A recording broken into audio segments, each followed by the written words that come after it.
I know I look familiar to some of you because I waited on you back in 1975. I hope I didn't spill anything on you. It's so great to be back here, and amongst so many wonderful songwriters. I know 3 in the house. That was Reese Falmer, who introduced me, and he's running the house tonight, but he also heads up Reese Falmer and the Carriage House Band. And Cassandra Kubinski is in the audience, wonderful singer-songwriter I met at Birdland, and Hillary Rollins from Hilly, Lily, and Lulu. They recorded with me on my first record in 1981. I know, and we're still alive. That's the great thing. Now, I know that Janice Ian was just here. Did any of you see her? Oh, yeah, she's just fantastic. And I wrote a song that referenced her in the beginning and the end of the song way back in 1985. And I'm going to send it out to Janice now. This is a true story. It's called Ballad of a Ball Game. Do you remember that song by Janice Ian? That one where she complains about not getting chosen for the basketball team? I'm sorry, that's a cheap rhyme. But her song went for those whose names are never called when choosing sides for basketball. Remember that sad song? I would have written about that, but she done it first. 'Cause when you're 5'2", all right, 5'1½", and everybody else in the whole gym class is 5'3" and even taller, it hurts. Truth is, I hadn't thought about that for years. But then a recent phone call rekindled all those fears. A softball game, Robin Batto said, and you're invited. Softball? Great! That's my game. Why, softball's practically my middle name. I'll be right over, I said, sounding excited. Even though I can't throw, I can't hit, I can't run, I must admit, I can't catch, I can't pitch. In softball, I have not found my niche.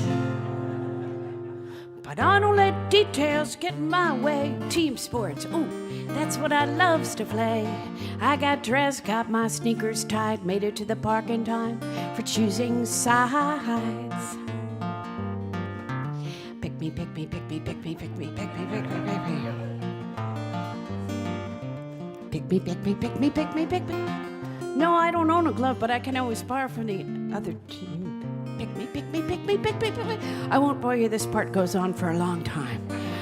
Because 20 people showed up to play, and they'd tend to a side, and as the ranks of the chosen swelled and the ranks of the unchosen were depleted, and I was still standing there, I tried to act nonchalant.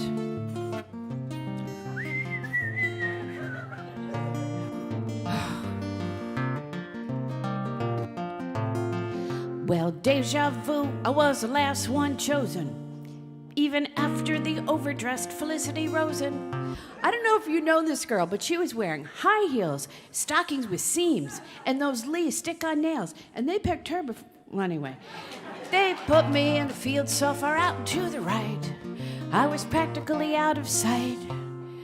But everybody said I had a real good day. I didn't make any errors. I didn't make any plays. Truth is, the ball never actually came out my way. And I figured, well, it's just gonna be the way it ends today. Now, coming up to bat was a whole new kind of humbling experience. I took one swing and missed. That was no surprise. I took another swing and missed. That was no surprise. Then I practiced strategy. I let one go by. Umpire called it a ball. I had a proud moment. Which made me overconfident because he threw one I just couldn't resist. I swung and I actually hit it. But it was a pathetic little dribbler that went bloop, bloop, bloop, right back to the pitcher. He threw it over to first and I was out. And again, none of this is any kind of a surprise, but the captain of the other team said to the captain of my team, hey, it's okay, she really doesn't know how to play, so let's not count her out. I said, are you kidding me? I want you to count my house. I want my house to count, which made me instantly unpopular with my entire team. So I said, oh, I get it. Don't count my house. That's a good strategy, too. Thank you for being such a sensitive human being and thinking of my needs in such open, kind, generous, and loving terms. I was babbling like an idiot. Well, eventually, I resumed my place in the outfield, continued watching the dandelions grow and blossom, turn into puffs and blow away the chilly wind, continued watching the clouds make ugly formations in the sky, and I began to question my worth as a human being and my reason for living. But then, top of the seventh, 2 on, 2 out, a crack of the bat, a mighty clout. My whole team turned and cringed to see that speeding ball was heading vaguely toward me. I ran as fast as I could. I said a prayer. I stuck out my glove. The ball landed in there. No one could believe it on either team. They hooped and hollered and screamed, and total strangers watching clapped and cheered, aware that God had performed a miracle here.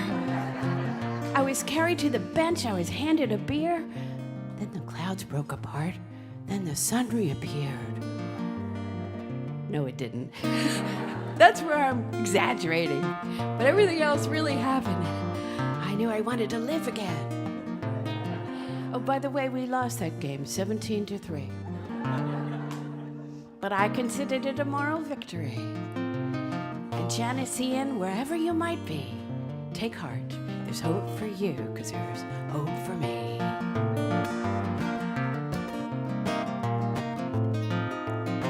Oh, take me out to the ball game. Take me out to the crowd. Oh, buy me some peanuts. I'll buy you Cracker Jacks. Long as you count my outs when I come up to bat. Oh, now root, root, root, root, root, root for both teams. Win or lose, lose or win, we're all the same. Oh, won't you please take me out to the old ball game? Please take me out to the old ball game.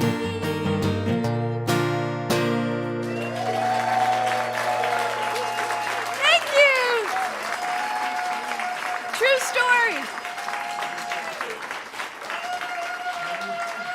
So that was for you, Janice Ann. And you know what I would like to do now? If we could bring the house lights up, I'd like all of us to send this a video message to Janice Ann, because you know they're filming her entire farewell tour, and she loved playing here so much. So what we're going to do, if we can bring the house lights up, we're not going to have a rehearsal. We're just going to do it all. When I say 1, 2, 3, you're going to say, Janice Ian, Caffe Lena loves you. And then, yay! Okay? You got that?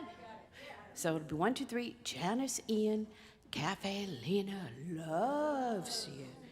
Okay, here we go. 1, 2, 3.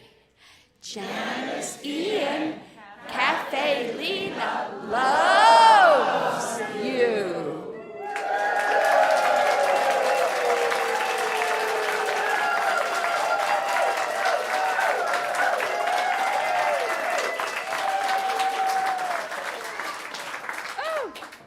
Thank you. No. Oh, I don't even know what to do next. Oh, I'll do this song. You can bring the house lights down now so you can start making out again. There's a pet store in Greenwich Village called La Petite Puppy. They sell puppies and they sell kittens. And you can only imagine what went on in this pet store that the owner felt compelled to put up an 8-word sign. And when I heard about this, I knew it would be the first line of my new song. This is the exact sign. It said, if you're drunk, you cannot buy a puppy. You wouldn't need a sign like that in Saratoga Springs, would you? No, you people are smart. And where do you go from there? If you're tipsy, you should not purchase a pussycat. If you're stoned, you might think a spider monkey's a good pet. But when you sober up, you won't be thinking that. Think of this as a public service announcement. If you're in your cup stumbling along, despite the obvious thrills, if you're plastered to the gills, buying a puppy now is just plain wrong.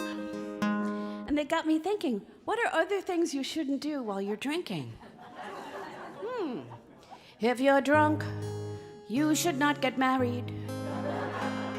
Doesn't matter if you're straight or you're gay. Las Vegas wedding chapels have ruined many happy couples. I'm sure many more got ruined there today. If you're schnockered, it's not the time to photograph.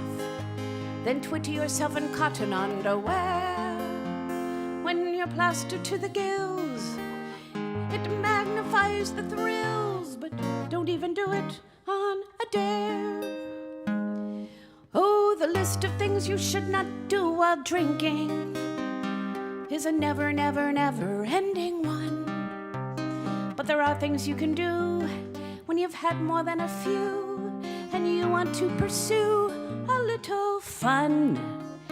If you're drunk, is a good time to spend money. Home Shopping Channel is the best. They've got blowout deals on elastic waistband pants with matching turtleneck and scarf and hat and vest. Order one in every color of the rainbow, including fuchsia, puce, celadon, and winter white. When you're plastered to the gills, it magnifies the thrills to save so much money in one night. And if you're drunk, is a good time for the tattoo parlor. Get a bloody painting scratched into your back. How about the name of your new lover? A single rose with the word mother. Or the Queen of Hearts smothering a one-eyed jack. Or better yet, how about a tattoo of a puppy? On your tummies, you can pet it every day. When you're plastered to the gills, it magnifies the thrills to own a puppy that will never run away or chew your new shoe. A puppy that will always, always stay. If you're drunk, you cannot buy a puppy. Let that simple phrase be your guide. Do you remember The Sopranos? Christopher sat on Adriana's puppy. The puppy's name was Cosette. Cosette died. Christopher was high when this transpired. Adriana fell into a free-falling funk. Little did she know she'd soon get whacked by Silvio. That actor from Bruce Springsteen's band turned out to be a punk. Then Christopher got whacked too. That's what can happen to you if you buy a puppy when you're drunk.